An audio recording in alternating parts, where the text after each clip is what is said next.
Okay, it's Monday and we're back, and I was telling you at the end of the last video that we're going to be putting a roll cage into that black 350Z, and he got a few things to go with the roll cage. One of them happens to be a really fancy seat. We just got it in right now. I figured we'd show you guys because UPS just dropped it off and it looks pretty cool. Check it out.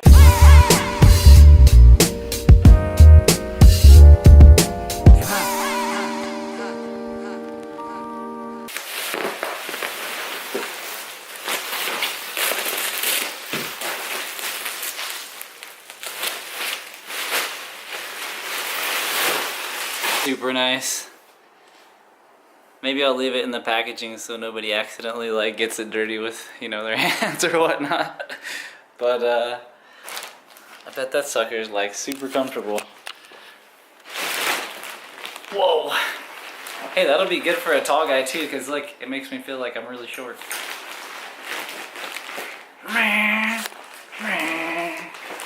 I'll just be driving like a crazy person.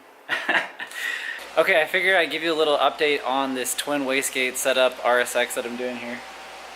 There's a few things that are kind of interesting about doing this. Like, thing number one is it just ends up being like a lot of plumbing. It's like I went to like the hose and line store and bought like a ton of stuff yesterday, because if you guys have an RSX and you kind of know, or even any of the Civics, they all kind of routed the same way. They have like all these lines that go across here. One of them's like your evap line, one is your fuel line. You actually have your brake booster line and hose. They're all back here on the firewall, and they basically like come right across here with this big metal thing. I pulled all that out and I took the wiring harness and I pushed it way down and wrapped it so that way it's like super heat covered. There's just so many lines to like reroute. So I went and got some fuel emissions hose for the evap and some actual fuel line that I ran off of the factory like line end, and basically it all routes all over here, comes through here, goes under here, and comes back into the manifold or fuel rail wherever it needs to go. Anyway, that's kind of an update with the RSX. I'm gonna finish all the plumbing on it today, hopefully, and then the only thing I have left is I was gonna redo his intercooler piping because he really wanted his whatever you call this thing down here, like a fog light hole or like an air vent. It's down there, and the lower boost piping kept pushing on that vent, so I'm gonna make it fit really tight to the body, and that way his bumper should fit good from now on. So just trying to help him finish the last few of his problems, and then we'll try to go on the dyno if we can. But just FYI, I leave to California like in a few days, so hopefully this vlog goes up before that and you guys can see what's happening. But okay, I'm gonna finish this up, and then we're gonna see Yari here in just a few minutes, and I'll tell you all about the RSX fuel return thing that I was telling you about, because I think I got this, I super got this figured out. So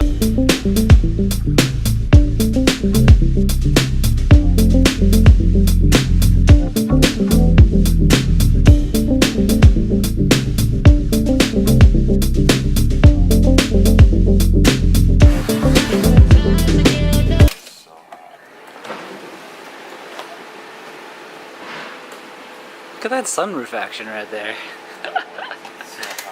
Okay, you ready for this?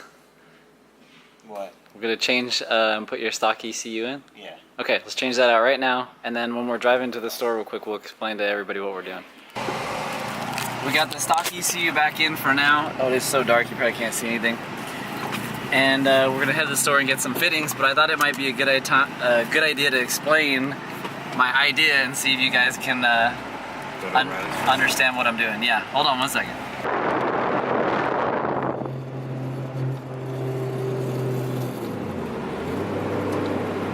Okay, we're here at the gas station, and I guess it's as good a time as ever to explain my plan.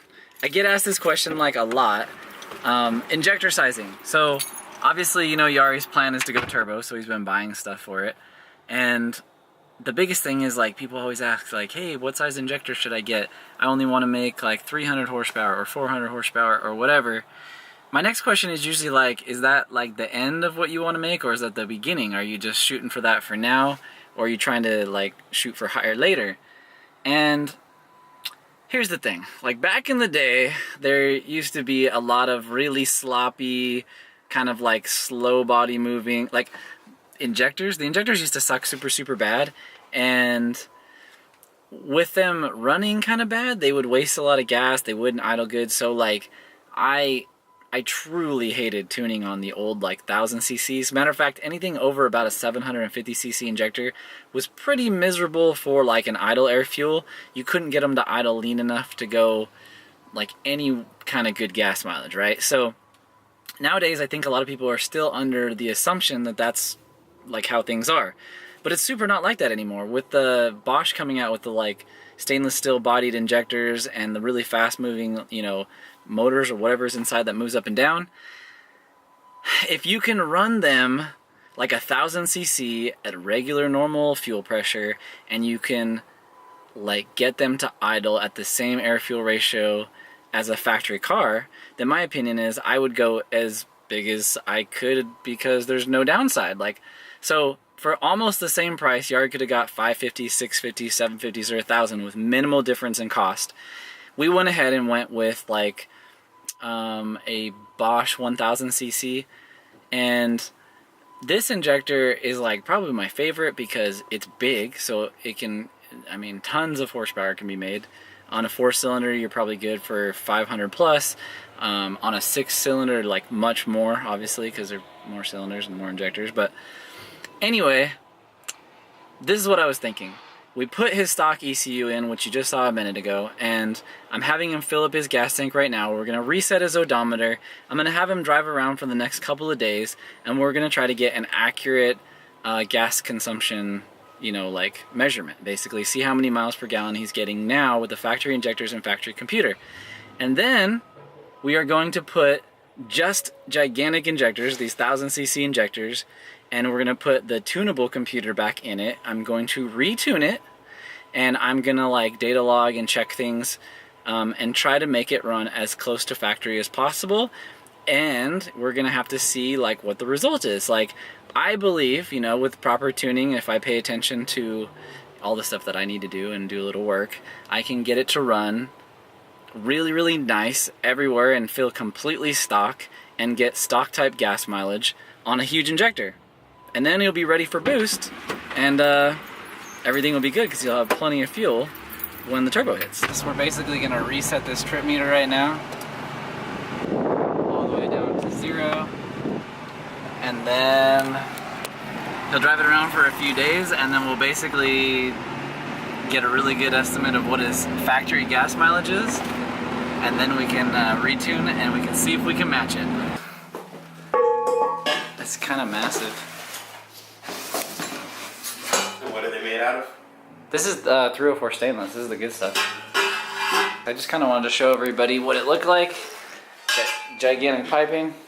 Yeah, so like I was saying before, guys, basically it just comes with the mandrel bent pieces, and you just slide them together in the car and they fit super nice. You just weld them up. Any exhaust shop could do that super easy, so I feel like it's like a really, really nice option for a really good price. And the place was called K Teller. Okay, back to the RSX. So yesterday I was mentioning that I was going to try to clean up his piping, and I was able to do pretty good on that. Let me show you guys really quick.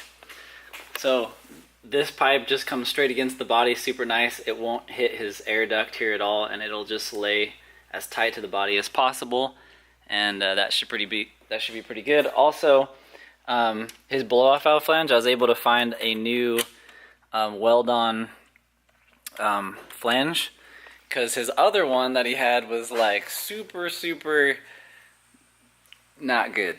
Like, if y'all could partake of this beautiful situation. It looks like somebody welded like a flange to another flange to like another pipe, and it wasn't done super good. So anyway, I fixed that really quick, and now he's all like legit and ready to go. The only problem we have is that the battery doesn't really fit in that area anymore, and he didn't want it in the engine bay, so today we're going to quickly try to move that somewhere else. He kind of wanted to put it in the trunk, but I have another idea. So stick with me, we'll try to do this. I've never attempted it on this car, but we're going to do it really quick. So we're going to make a quick job of this. Check this out. This, like, I built this a couple years ago. I don't know if you guys can see it very good, but there's this black bar right here. It's not factory. I ended up building this little L bracket off of here, and it bolts to the side of the intercooler here and bolts to the side of the intercooler here. And it's been on the car for, gosh, 2 or 3 years now. And it looks, I mean, it looks almost like it belongs there factory, you can't even tell. And the intercooler has always been hanging perfectly straight, never moves, just how I like it. That way it always looks good in the car. Nothing shifts around or falls out. My idea was, can you see it? Probably not. But the jack is basically holding the battery up right now, and it is underneath the headlight here. There's no intercooler piping on this side, so it left this big space open. And I think it's a lot better than having it like in here, because of obviously there's a lot of stuff in this area. So here, let's pull this bumper off right now. And you guys can basically see where the battery is, and maybe I'm a little bit crazy for putting a battery right here, but we do it in drag race applications all the time, and I feel like if I build a strong enough tray, it's actually a pretty good place for it. It puts the weight over the front tire. So that's a good spot for weight to be. So, all right, hang tight. Let's see if we can build a battery tray.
Okay, so this is kind of how the battery tray is turning out. Pretty simple, just some little angled pieces and some flat stock. It'll bolt onto the chassis, and then I'll just have to make something to keep the battery in there, like a tie down. Okay, so these bars that I use to hold the battery in, they might not look super strong, but it's funny, when you tie everything together, it gets like stronger. So check this out real quick. Let's see.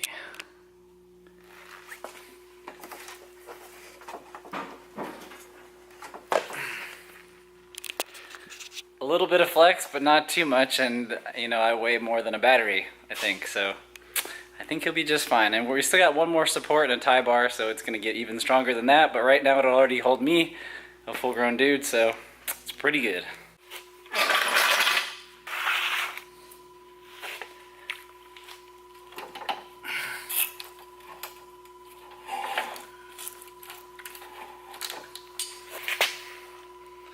There's like days of room between the tire. I mean, not even close. Can you believe that's a full-size battery and it just fits in there so good? It doesn't look big at all. I mean, I believe these are 17, so they're not huge, but even like an 18 or a bigger tire, it's not gonna get anywhere close to this battery. And the bumper's like way out here, so he should have like days of room to make battery cables and everything else work out. Plenty of room on the top. There should be no chance of anything hitting, so I'd say that's successful. Let's finish up the last few things and I'll show you that. Okay, I got my battery trays all done, and I just want to make them look a little bit nicer, so I'm just gonna hit them with this. It's not really ideal, but it's chalkboard paint. At least it'll seal it up so it won't rust or anything, and black will look better than nothing. It'll give it kind of like a nice flat black look. It'll be pretty cool, so shoot that up right now.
We didn't really have a good gasket for this blow-off valve, and it needed one.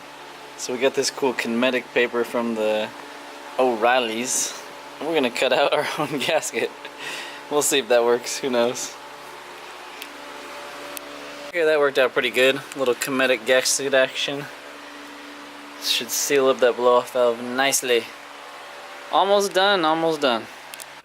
Okay, it's the next day. I went and grabbed this oil line and the car is pretty much ready to go. I'm gonna switch out the oil just for good measure, and we should be ready to get on the dyno. I'm really proud of my friend Hunch for like sticking with you know, one project car, not changing his plan, and just really sticking to it. I mean, the car was together for about a year, and then he had a hiccup in the road and you know, cracked a piston at one point. But he stuck to his guns, put some new pistons in it, and now he just upgraded the new turbo kit. I'm real proud of my dude, and I'm gonna try to put this on the dyno and make him all the horsepower I possibly can. My name is Romero, but they call me Hunch. Oh, my friends call me Hunch because I used to drive a CRX and a hatchback, and I used to kind of like hunch over every time I raced and stuff. In high school, I used to paint cars in my friend's garage, and now I'm an auto-body technician for a living. When I originally bought the car, it was silver, and then it went through different faces and paint jobs. I think 3 was red, black, silver, and blue like 2 times. The reason I always wanted RSX because they just look really nice, basically. For me, it's kind of like my type. At this point, I have owned the car for about 10 years. So my next plan for my car is to do a right-hand drive with the whole front-end conversion. Today my car's going on the dyno, and I'm super excited. I hope I make around 400. Okay, that's good.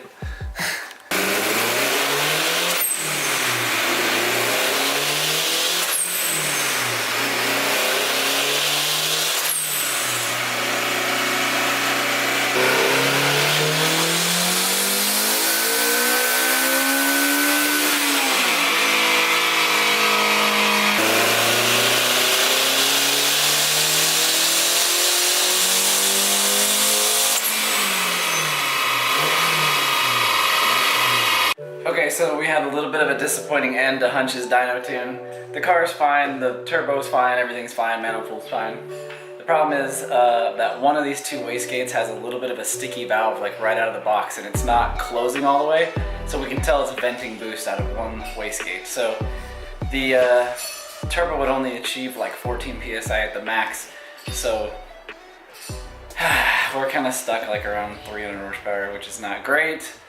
And we really wanted like 4, and we probably only need another 5 pounds of boost or something. But, you know, maybe next time, or maybe we'll pull the wastegates off and switch them to like real ones, which is probably a better idea anyway. That's kind of the like bad thing about sometimes the generic version of things, that they just don't work as efficiently or as well as the stock ones or the name brand ones. So in this case, I have a whole nother video like on eBay turbo parts and stuff. And this is literally one of the things I mentioned in the video, is if you're gonna do anything cheap, don't go cheap on the wastegates.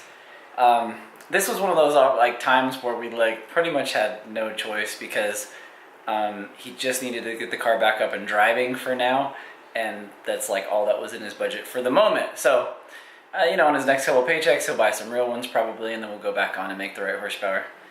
I'm not super upset because the tune is pretty good and the car's still running good, and he'll still have fun with it even at like, you know, a little around 300-ish or whatever. But alright, so with that being said, I told you guys I was going to California in a couple days.